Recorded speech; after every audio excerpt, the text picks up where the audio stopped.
மச்சம் ஒன்ன பார்த்து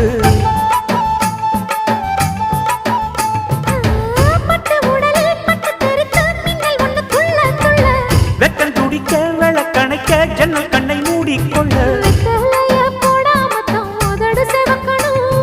10 நாள் கழிச்சு தாண்டி கதவை திறக்கணும்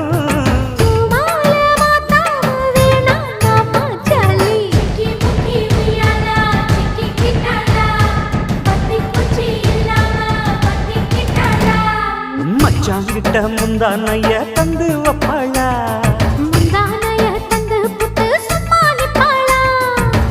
பல நாள் பசி இருக்கு விருந்து வப்பாளா